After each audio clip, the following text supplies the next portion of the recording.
The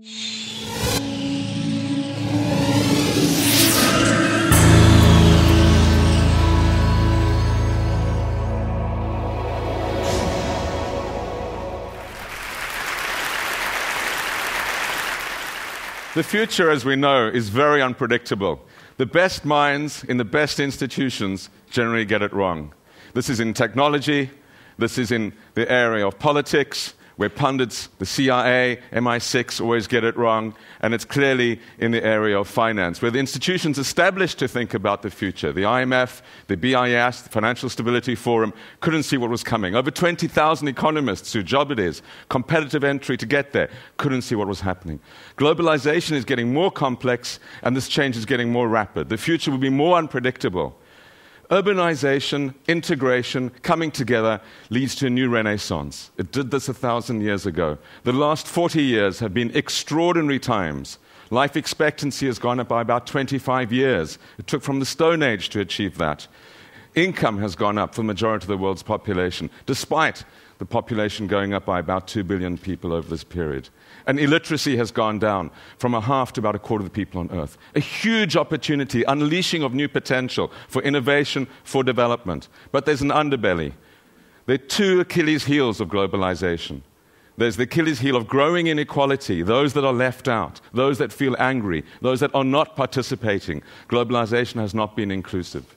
The second Achilles heel is complexity, a growing fragility, a growing brittleness. What happens in one place very quickly affects everything else. This is systemic risk, systemic shock. We've seen it in the financial crisis, we've seen it in the pandemic flu. It will become virulent, and it's something we have to build resilience again. A lot of this is driven by what's happening on technology. There's been huge leaps. There will be a million-fold improvement in what you can get for the same price in computing by 2030. That's what the experience of the last 20 years has been. It will continue. Our computers, our systems will be as primitive as the Apollos are for today. Our mobile phones are more powerful than the total Apollo space engine. Our mobile phones are more powerful than some of the strongest computers of 20 years ago. So what will this do? It will create huge opportunities in technology. Miniaturization as well. There will be invisible capacity in our bodies, in our brains, and in the air. This is a dust mite on a nano replica. This sort of ability to do everything in new ways unleashes potential, not least in the area of medicine. This is a stem cell that we've developed here in Oxford from an embryonic stem cell. We can develop any part of the body. Increasingly over time, this will be possible from our own skin, able to replicate parts of the body. Fantastic potential for regenerative medicine. I don't think there'll be a Special Olympics long after 2030 because of this capacity to regenerate parts of the body. But the question is, who will have it? The other major development is going to be in the area of what can happen on genetics. The capacity to create, as this mouse has been genetically modified, something which goes 3 times faster, lasts for 3 times longer, and reproduce as this mouse can to the age of our equivalent of 80 years, with using about the same amount of food. But will this only be available for the super rich, for those that can afford it? Are we heading for a new eugenics? Will only those that are able to afford it, able to be the super race of the future? So the big question for us is, how do we manage this technological change? How do we ensure that it creates a more inclusive technology? A technology which means that not only as we grow older, but we can also grow wiser, and that we're able to support the populations of the future. One of the most dramatic manifestations of these improvements will be moving from population pyramids to what we might term population coffins. There's unlikely to be a pension or retirement age in 2030. These will be redundant concepts. And this isn't only something of the West. The most dramatic changes will be the skyscraper type of new pyramids that will take place in China and in many other countries. So forget about retirements if you're young, forget about pensions, think about life and where it's going to be going. Of course, migration will become even more important. The war on talent, the need to attract people at all skill ranges, to push us around in our wheelchairs, but also to drive our economies and our innovation will be vital. The employment in the rich countries will go down from about 800 to 700 million over these people. This would imply a massive leap in migration. So the concerns, the xenophobic concerns of today on migration will be turned on their head as we search for people to help us sort out our pensions and our economies in the future.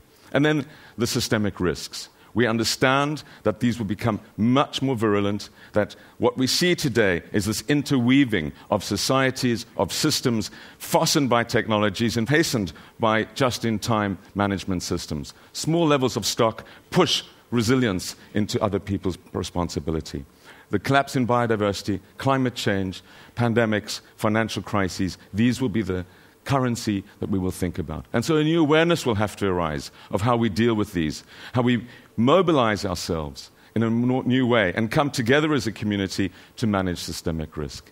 It's going to require innovation. It's going to require an understanding that the glory of globalization could also be its downfall. This could be our best century ever because of the achievements, or it could be our worst. And of course, we need to worry about the individuals, particularly the individuals that feel that they've been left out in one way or another. An individual, for the first time in the history of humanity, will have the capacity by 2030 to destroy the planet, to wreck everything through the creation, for example, of a biopathogen.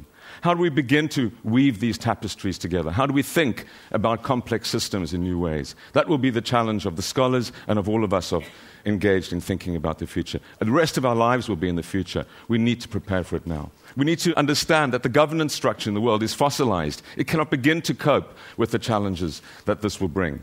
We have to develop a new way of managing the planet, collectively, through collective wisdom. We know, and I know from my own experience, that amazing things can happen when individuals and societies come together to change their future. I left South Africa, and 15 years later, after thinking I would never go back, we had the privilege and the honor to work in the government of Nelson Mandela. This was a miracle. We can create miracles collectively in our lifetime. It is vital that we do so. It is vital that the ideas that are nurtured in TED, that the ideas that we think about, look forward and make sure that this will be the most glorious century and not one of eco-disaster and eco-collapse. Thank you.